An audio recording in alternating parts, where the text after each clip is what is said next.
hitting the car industry cold turkey with this stuff overnight is going to just skyrocket prices and hurt the consumer.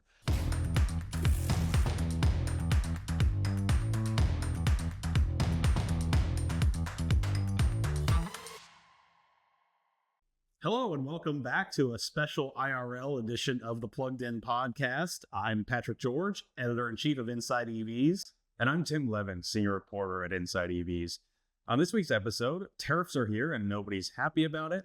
Q1 EV sales numbers are trickling in and the big loser is Tesla. And people love Toyota's hybrids, but they can't find any to buy. But first, Patrick, we're actually here, doing this in person. How cool is that? It's amazing. It's weird. And honestly, not great for productivity because I'm not going to lie to you, man. When we're doing the podcast, most of the time I'm answering emails and stuff. I like multitasking. What can I say? Hopefully, people don't notice. I didn't notice that. Hopefully, the listeners don't notice that. Yeah, one host. So yeah, you're in town because you're from New York City originally, and you're visiting family. And also, I got us tickets to Othello. I blew the entire year's T&E on it, just those tickets. But you know what? Worth it. Are those my plans tonight? Yeah, let's do it, man. It'd be great. You know, some of the best $50,000 I ever spent of company money. Excellent. I'm looking forward to it. Yeah. But you came in from upstate, and we have to talk about what you're driving this week, as usual. What did you drive in? I did, because I think we should talk about some fun car stuff before we get into a lengthy diatribe about tariffs. But no, this past week, I was in the Audi SQ6 e-tron, and I'm sad because it's gone now, and I had to give it back, and I end up liking that EV a lot more than I thought I would. That's the new super advanced PPE platform from the Volkswagen Group, and it's, that's been delayed a bunch because of software issues and battery problems and all kinds of headaches that they had to deal with. But the thing is great, and it feels like a quantum leap over a lot of Volkswagen Group EVs I've driven. Like, the software is amazing. It has like a virtual voice assistant and like a heads-up display that has like holograms that show the directions you need to go in, and it's got smartphone as a key. Like, they really kind of threw the kitchen sink at this thing, and it was fast too. 510 horsepower, supposedly 275 miles of range. I never got close to that in upstate cold, but I really like this thing a lot. I wish it wasn't $85,000 because I want one. You drove one a few months ago, right? You like that thing too, didn't you? Yeah, that was my takeaway too. Was like really good effort from Audi, really good new luxury EV, but like the price of it is like a solid, I don't remember, 10, 15, 20 grand more than like the gas equivalent, the Q5. Yeah. And it's like, that's a hard sell. But I also really liked it. Like, the user interface, the software was really nice. One of the like cute things about it, usually like, so you go to these drive events, for a peek behind the curtain, like you go to these drive events, they like tell you, they give you like presentations about the car that you're driving. And like most of it is like, not super useful. You go drive the car and you figure out what you think of it. But they were like, here's the thing. It'll understand if you mispronounce the word Audi. If the voice assistant is like half the Americans can't pronounce Audi right ever. Yeah, exactly. So it's programmed to understand you if you say Audi. Audi. To be honest, I've actually never heard anybody say, but I guess people do. Yeah. It's not that hard, but I gave that back, and now I'm in a Volvo XC90 plug-in hybrid. And I'm really pro hybrids for other people. Like, I don't personally care for them because I'm kind of just over driving gas cars, and even an electrified lawnmower still feels like a lawnmower to me. But it's a super nice car, and it's been powerful and fast. I've been plugging it in at home, and super nice. That's a fun one, like the XC90. It's like they had this big plan to make the EX90, the all-electric one. Like, that's the new flagship SUV, and then, like every other car company, their electric sales didn't take off as fast as they wanted. So it's like, oh crap, like take the XC90, let's update it, put the new stuff on, the new software. But it's good. And it's all Google powered. Like, Volvo and Polestar are really good at that. It's that Google infotainment system. It's built in, and it'll answer all of your questions. Like, it'll literally Google stuff on the spot and tell you. And like, honestly, like the cars, like all cars, it's so damn complicated. I didn't know how to do stuff. I'm driving home last night. I'm like, hey, how do I turn on the automatic high beams on a Volvo XC90? It's like, oh, well, according to this website, really, twist this ring on the side. I was like, thanks, car. Thanks, Google. I will say that I agree. That's a great new feature. And you can do that in GM cars too, because they also have the Google built in. It's hilarious that it doesn't just like go look in the car's like manual. Like, why do you have to Google it? What you know? You're the car. Right. Yeah. But that's good. Yeah. I'll tell you what's not good, Tim, or at least is highly controversial, is tariffs, baby, which we recorded this late on a Wednesday afternoon because there was a lot of speculation as to whether or not President Trump would actually make good on his threats of 25% tariffs on imported cars. And lo and behold, the president has done that. So you know, Patrick, are you feeling liberated yet? Am I feeling liberated? Well, I live in the United States of America, brother. I'm always liberated. I'm always free, but especially more today on Liberation Day.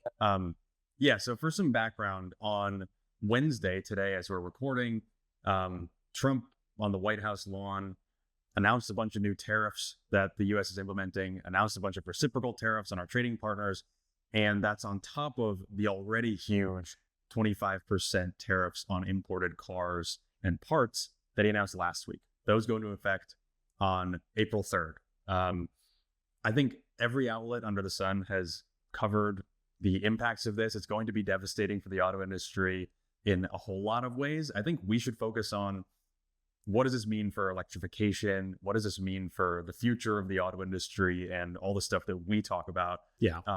So like, what are your kind of initial thoughts there? Yeah, so if you go that route, I think of this two ways. There's the industry side, right? And I think that these tariffs come at the worst possible time for these car companies. Yeah. And we say this a lot, like it's not our job to care if car companies are profitable or not. Like, we just write about what happens. And although there's obviously like a broader macroeconomic importance to these companies and them being successful, but you know, this is an industry that's trying to invest in electrification at a rapid rate, and autonomy, and software, and deal with competitors from China all at once. And like, they're already struggling to do that. Like, a lot of them are somewhere between like staying above water to like getting their asses kicked doing this. And now they have tariffs on top of that. And potentially the need to build more factories in America right away, like ASAP. And like, where will the money for that come from? By the way, I want to talk about this later. A lot of what they're proposing, I don't disagree with. Yeah. But it's a question of timing, right? I think maybe we take that first, like the industry side. Totally agree. Like, this is like, what people need to know about the auto industry is this is not a high margin business. Yeah. This is not Silicon Valley type stuff where like you just have like so much excess profits that you'll invest it in moonshot projects like Google does. Yeah. We're talking about General Motors and Ford, companies that make like single digit maybe margins. Yeah. And they're trying to, you're lucky if it's like 6% profit margins on each car sold. They're trying to move all these different directions. This requires tons of investment in new electric vehicle platforms, new autonomous systems, software, like all this stuff they've never done. And now on top of that, like, your already tiny margins are about to be crushed by these tariffs. Yeah. And like we're about to talk about, like, the one thing you can do is you raise prices to accommodate for that. And then we get to like the second part of it, which is that this is really bad for consumers, right? Yeah. Yeah. I mean, like, objectively, this will make cars more expensive at a time when cars are more expensive than they've ever been. They've been really climbing since the pandemic happened. So, you know, a lot of places and outlets that have been critical of the president have called it the biggest tax hike in American history, just because of the costs going to be passed on to the consumer. And you have some numbers on how expensive new cars are, right? Yeah. So like, I mean, I think that the thing to underscore here is that when you talk about electrification and the movement toward EVs, there's a few big problems. There's like, people complain about charging infrastructure. People complain about range. These are things that worry them and make them not necessarily want to jump into an EV. And one of the biggest, if not the biggest factor keeping people out of EVs is just the price. It's the fact that right now, as all these companies ramp up these investments and they, you know, are scaling things up, EVs are more expensive than gas cars. So in February, and this includes things like incentives and discounts that dealerships and automakers are piling on, the average transaction price for an EV was over $55,000 compared to the average for the industry as a whole in America at $48,000. That's insane that's with discounts and incentives. Yeah. That is so much money. Yeah. Wow. So like this disparity, I mean, maybe it won't get worse because everything is going to get more expensive, but like you're talking about, instead of an average EV costing $55,000, maybe it goes up to $60,000, $65,000. And that just like it just delays the onset of like the real mainstreamification of EVs. Yeah. If they stay expensive. Yeah. Yeah, because that was the point. Like, build out your scale, build out your battery factories, get the cost down, get the battery cost down, etc. And it's like this throws a wrench into all of that. Yeah.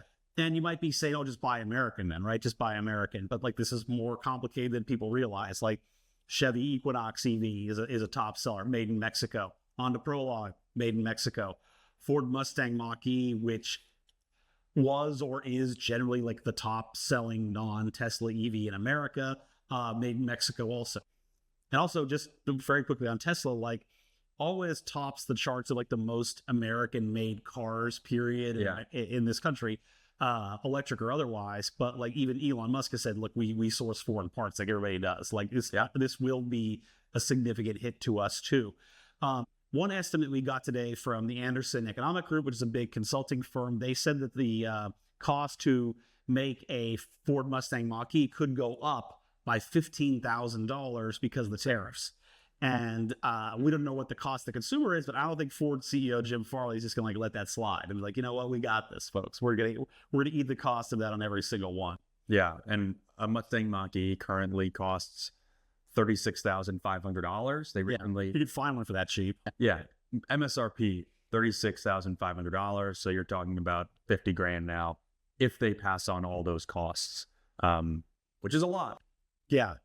You know, one thing I thought of just now too, you know who could be the winner here, honestly, is like BYD or one of the Chinese automakers. Because I've always thought that like tariffs and geopolitical tensions keep the Chinese automakers out of our country for now. But I always thought like if China or one of those companies came to President Trump and struck some deal with him, like, you know, we'll let BYD in if BYD builds in Michigan or Tennessee or Ohio. They probably go for it. And like, that's American jobs too, right? But as all these automakers are struggling with technology and electrification and batteries, BYD comes in and is like, oh, homie, we got this. Like, we've done this already. Like, you're struggling to do this. Like, we've done it and we can do it here cheaper because we know what we're doing. Like, that's a real avenue for like them to come in and win when everybody else is like, it's possible. Yeah, slammed. Yeah. So who do you think gets hit the hardest here? These tariffs are coming for everybody. They're not going to hit everybody in the same way. Yeah. Who do you think is most at risk? There are levels of bad here. That's what's really interesting. It's like, okay, you'd think this would favor the American car companies like Ford, GM, the U.S. components of Stellantis, but they make so many cars in Mexico and Canada that they're getting hammered here. Toyota, Honda, they have gigantic manufacturing presences in this country already. Like, there are entire towns that exist in Ohio because of Honda. Yeah. And I sometimes wonder if the president knows that. He knows how many like cars from the so-called foreign automakers are actually made here. But then you have the ones that don't really have a U.S. presence at all or would take years to get there. Audi does not make any cars in the United States. It never has. Polestar doesn't either. Volkswagen is very heavily dependent on Germany. It's heavily dependent on Mexico. Like, it has a factory in Tennessee, but that's it. Like, those are the big losers in my mind. Like, Nissan is very dependent on production in Mexico, and Nissan's really not doing very well financially right now. I have one winner in mind for this whole thing, like, relatively speaking. We can go into at the end, but like, it's just like these smaller players that don't have a way to manufacture cars in America are really going to get hurt. And like, they don't make any EVs right now. But Mazda is a great example of that. Like, Mazda makes like one car at a Toyota plant in Alabama, and the rest are imported from Japan. And like, they're going to get pretty nailed here, I think. Mm-hmm. Yeah. I mean, I'm looking at a list here of the automakers and how much of their U.S. sales are imported. So this is from S&P Global. Geely / Volvo imports about 90% of their U.S. sales. Volvo has a factory in South Carolina too. So they're going to hit really hard. Yeah. Mazda, as you said, 80% of their U.S. sales are imported. Volkswagen, 80% of their sales are imported. BMW is over 50% of their sales are imported.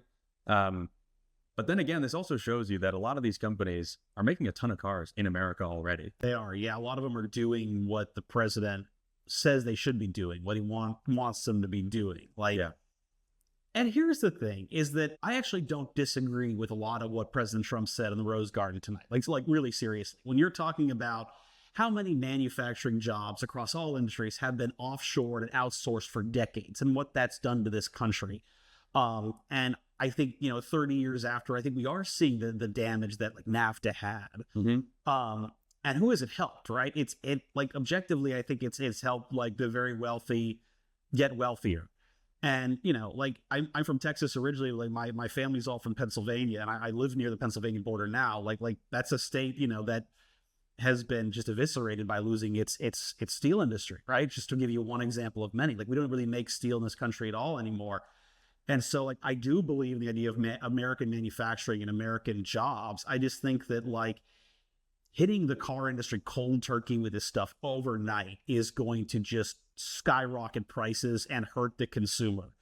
And I think what Trump would have done that honestly I would have been behind would have been like, all right, these the X percentage of tariffs go into effect in 2028 and they go from there, govern yourselves accordingly. You got 3 years to make a car factory or more car factories in America. And if you can't, well, thanks for playing and best of luck. And like that would have been more of a long-term thing almost like Biden was doing with the IRA, right? Like all the incentives around EVs and stuff, that was developing long-term manufacturing here. Right. But just tariffs overnight, I don't know I think that's just going to do more harm than good, Yeah, I agree. It is taking a sledgehammer or like a nuclear weapon, to a problem that requires finesse. Yeah. I think it's really rare. I think it shows something that pretty much everybody agrees that this is a terrible idea. Like the Cato Institute, libertarian, like the libertarians, Republicans, Democrats, there's that Predator meme where they're like high-fiving like that. Yeah. It's like all these diverse groups, like libertarians and like unions are like, this sucks. No, actually, this is the one group that I can tell that likes this is the UAW. Oh yeah, that's interesting. It's a very odd turn for UAW President Sean Fain, who has been really antagonistic towards Trump, but sees this as a boon for American workers. And I mean, like, if all goes right, like long term it could be, but I just think that like the hold your breath in the meantime, right? Yeah.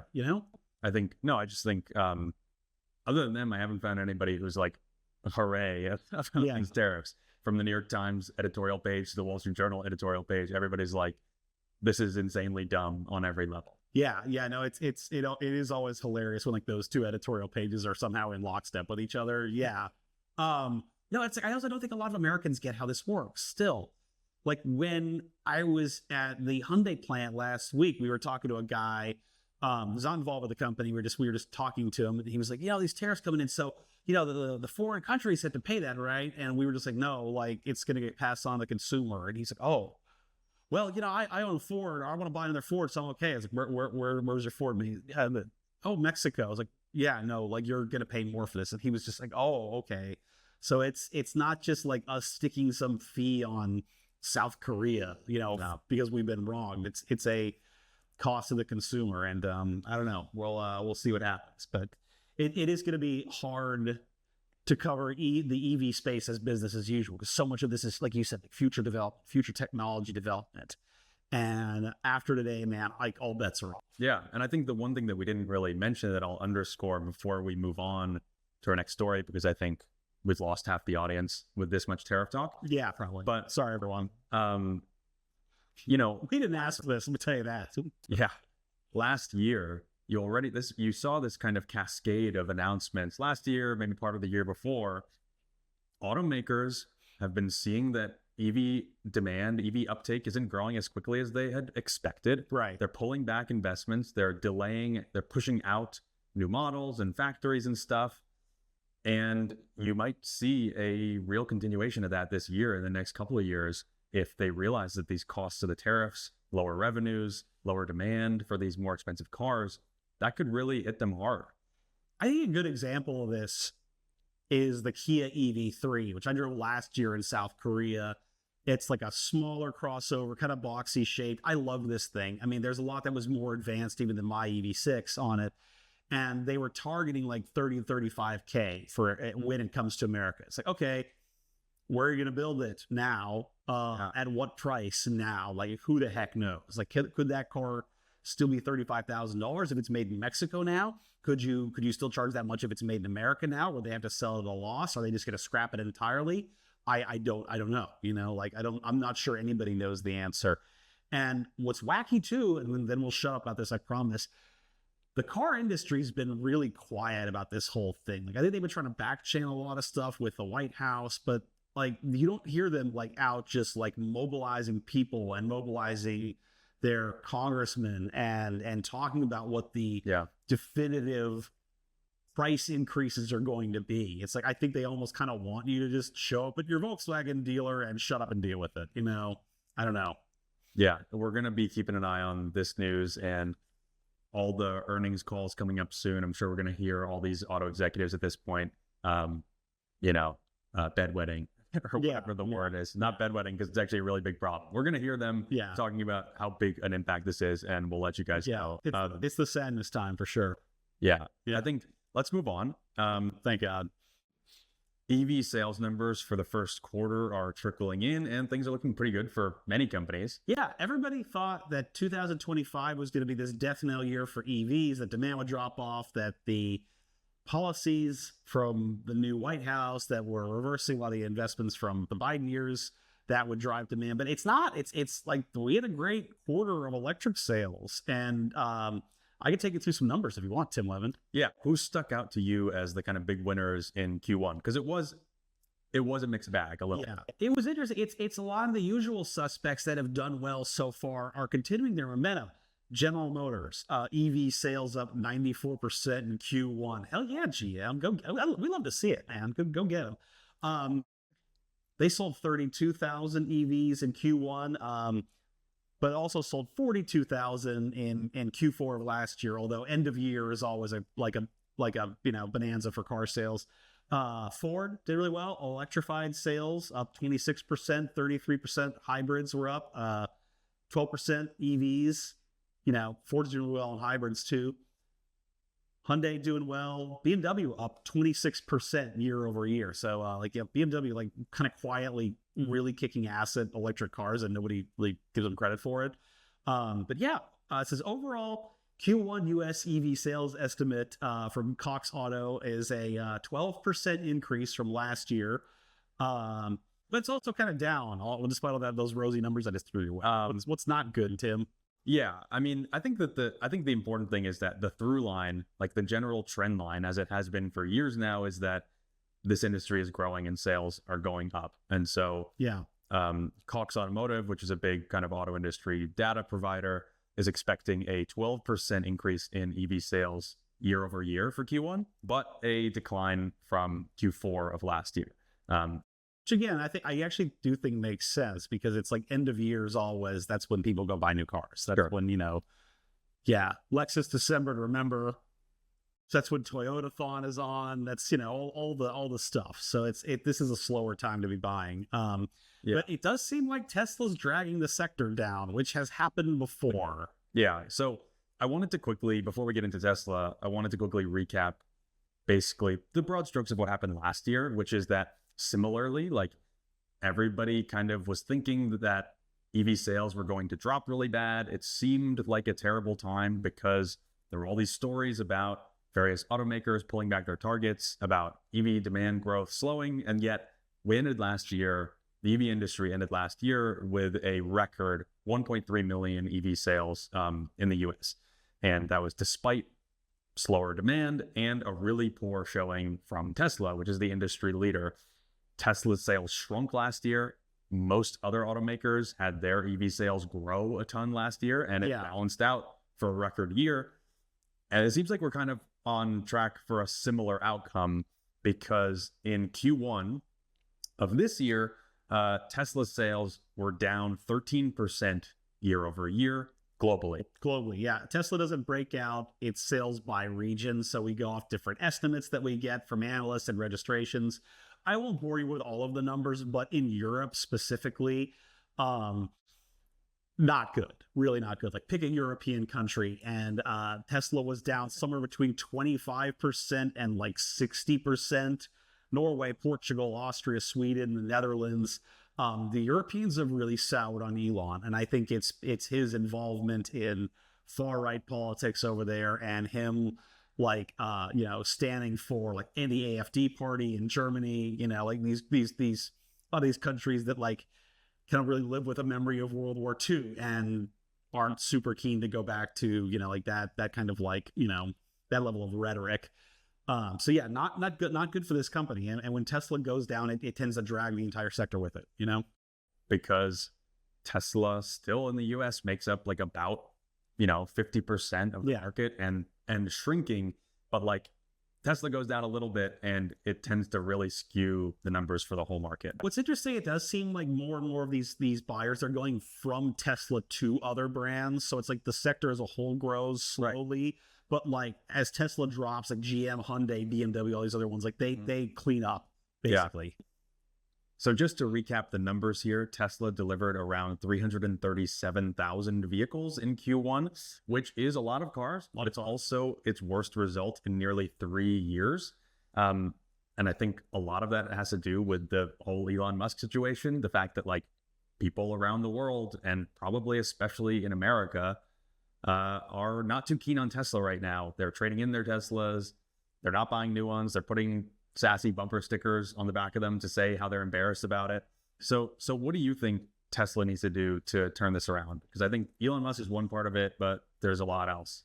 I was talking about this with another journalist the other day, and we got this discussion about like, can Tesla come back from this current moment? Like, let's be real. Like, whether you love this guy and his politics, and you love Doge, you love the cost cutting, you're like like get after him, or you hate what's happening right now. Like, it is really true that he has alienated that core base of kind of like liberal, progressive, center leaning buyers that were Tesla fans or people inclined to buy EVs.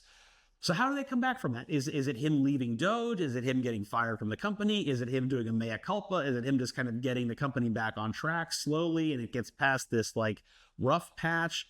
Like, on one hand, Americans have like a memory of about 5 minutes, just like we think 5 minutes into the future about everything. So like this could pass maybe, or it might not, or maybe it's so big this time, maybe including his copious financial support of President Trump during the election, that a lot of like Tesla fans who don't like Trump aren't going to forget.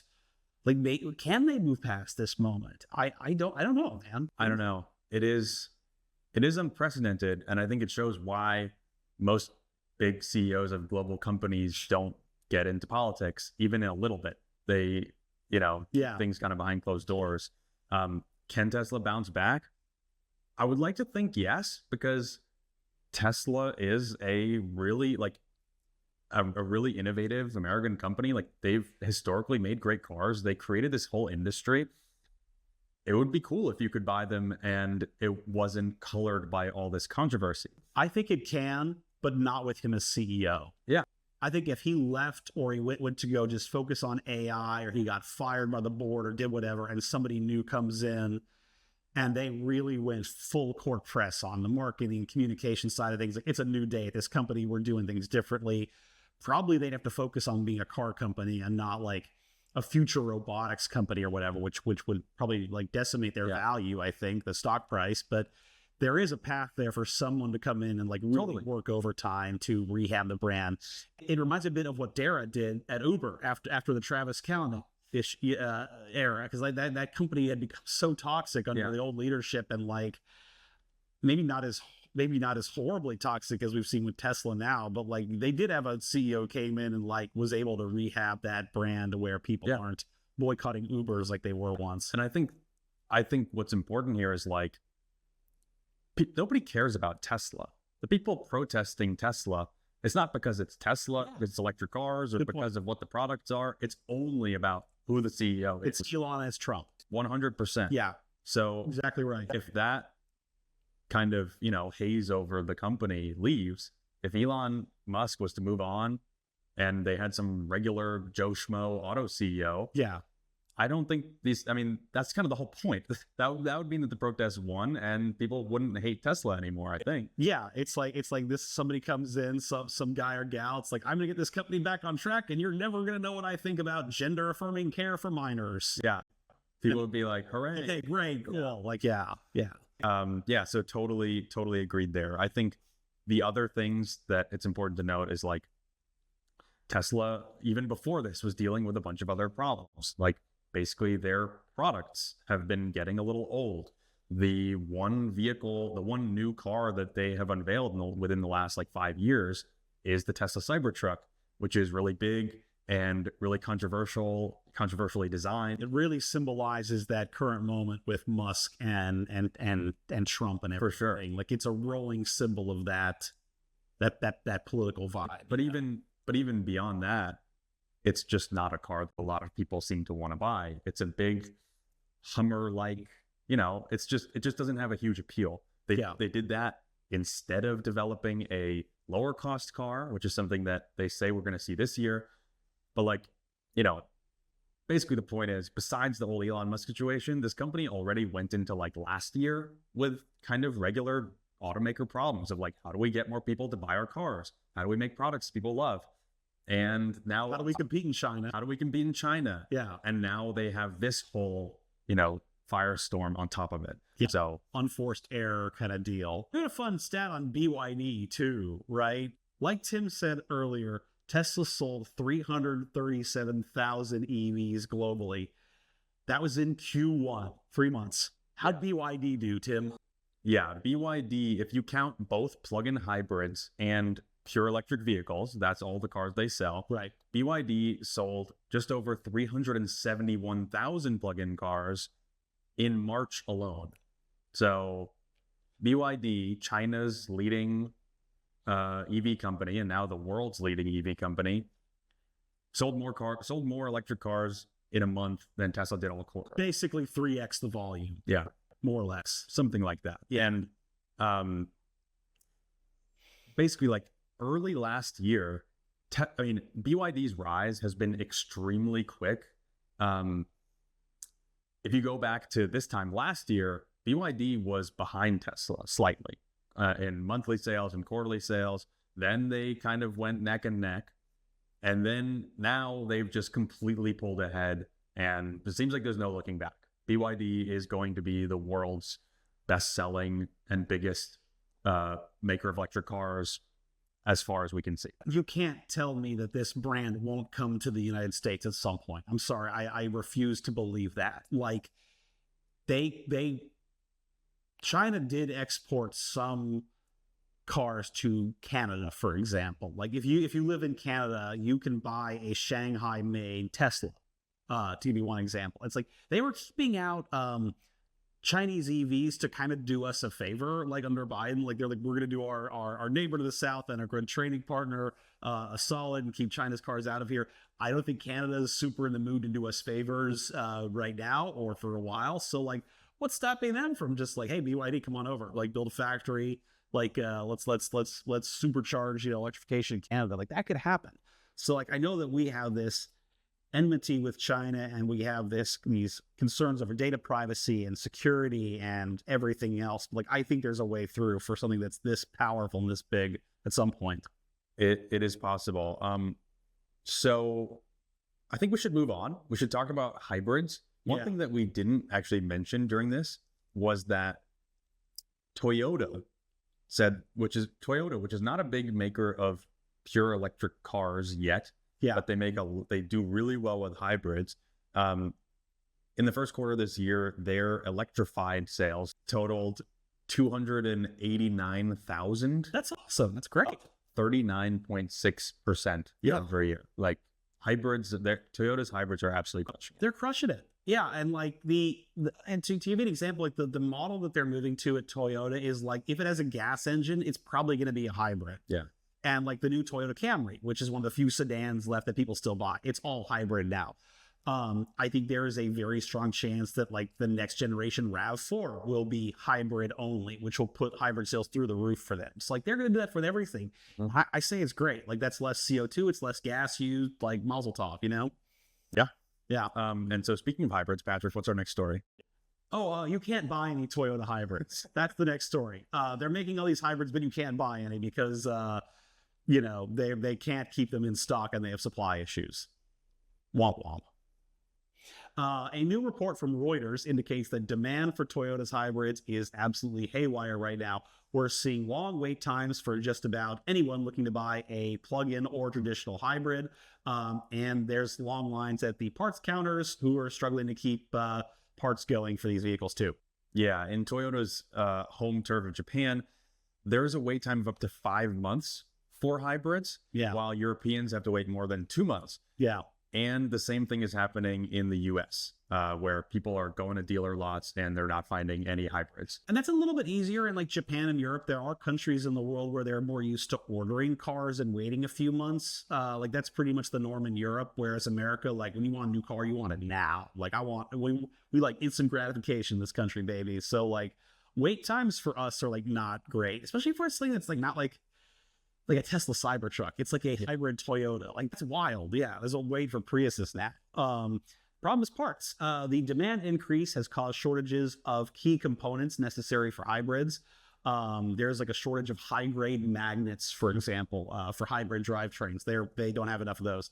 So there's also a bottleneck in rotors and stators used for electric motors, and all of Toyota's different suppliers that they either work with or own, because like Toyota's more vertically integrated than people think. They're kind of struggling to get these parts out, you know. And also, since we're talking about tariffs and imports, this whole thing, majority of these components are assembled in Japan and then sent to other factories around the world. So things can get complicated there too soon. Yeah, I mean, Patrick, we're Inside EVs. Yeah, I think we're also a friend to the hybrid car. Like, what's your thoughts on hybrid? I think of the site as Inside Electrified Vehicles. I really do. Like just objectively, if you're talking about reducing CO2 and gas use, like going fully electric is the way to go. But I tend to think also like if you're going to get a gas car nowadays, you should get a hybrid. Like I think it's a solid compromise. There is a place for that technology as this stuff builds out. People don't like paying for gas. Like, who the hell likes paying for gasoline? I've known guys who are like rich dudes who own collections of Porsches and they complain about gas prices. Like, it's like, first of all, what do you expect? And second, no one likes this. So give people a reason to break up with gasoline and they'll do it. But I think what's interesting with this current moment is that like, it shows that with hybrids, you run into the same kind of problems that EVs have. It's like, how do you ramp up the supply chain for this new technology, the parts for this new technology? Where are the batteries supposed to come from? And it's like the fact that they're running out of like electric motor parts, like that could be an EV problem easily, and yet it's the same problem with hybrids too. So these things are kind of in lockstep more than people think. Yeah, I think that's a great point. One thing that's interesting, I think that, Toyota's really smart about manufacturing and figuring out its supply chains. Like it's kind of maybe better as a manufacturing company than as a car company in some ways. I don't mean that as an insult, but that's just like where it's like secret sauce is.